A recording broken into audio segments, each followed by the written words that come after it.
Hello there, it's Andrew Longman here making another video. The reason I'm doing this one is not so much that it is directly connected to my faith, although as you will see it is, but it's been prompted by the number of spam messages I'm getting from both sides of the political divide to do with the US election, either exhorting me to vote for 4 more years of Mr. Trump, or telling me that we need a change and to vote for Mr. Biden and have 4 years of him. Fact is, I'm not an American, so I don't have a vote, but leaving that to one side, let's apply a bit of Bible doctrine to the situation.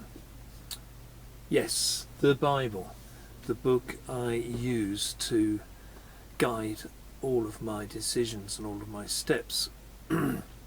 So, what does the Bible say? Well, I could start a variety of places, but I'm going to start in Proverbs chapter 8, verses 15 and 16, which says, "By me," this is God talking, "by me kings reign and princes decree justice. By me princes rule, nobles and all the righteous rulers of the earth." Yeah, God puts in place those people he wants to be in place. Romans 13, something similar. "Let every soul be in subjection to the higher authorities, for there is no authority except from God, and those who exist are ordained by God. Therefore he who resists the authority withstands the ordinances of God, and those who withstand will receive to themselves judgment." So for those who are looking at Mr. Trump in a less than favourable light, maybe thinking, well, why on earth, if that is the case, has God put Mr. Trump in the White House? And we may not know the reason or the answer to that question for some while. It may become immediately obvious tomorrow. We don't know.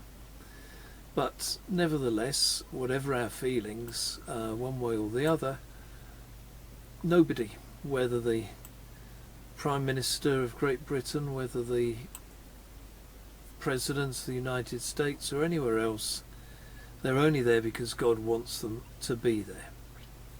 Daniel chapter 2 verse 21, "It is he who changes the times and the epochs. He removes kings and establishing kings. He gives wisdom to wise men and knowledge to men of understanding." God does these things.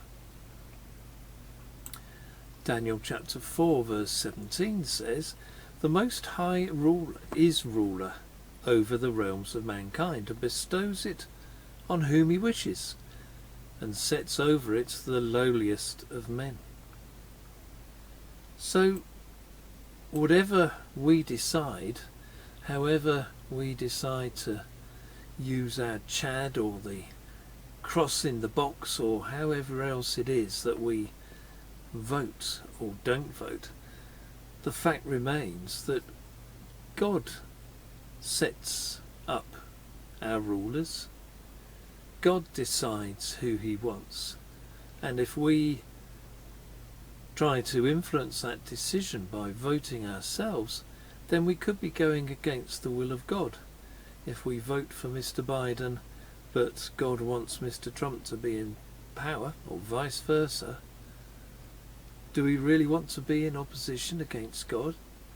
Does God need our help to make this happen if he wants to put one person or another person in charge? Yes, it's a different perspective, I know, but it's a Bible perspective. It's one that shows that God is in control. God establishes the rulers he wants to bring about his purpose. which is ultimately the return of Christ to earth and the setting up of God's kingdom, with the capital in Jerusalem, and from there for power to go out and justice and peace across the whole world. When Christ returns, some people, some rulers, some nations will be in opposition to him. We need to be very careful that we are not opposing the will of God, that we are not going to end up voting for somebody who will be in opposition to Christ when he returns. Please check out the website and maybe listen to delfradio.net to find out more about the Bible and its important message for mankind. Thank you.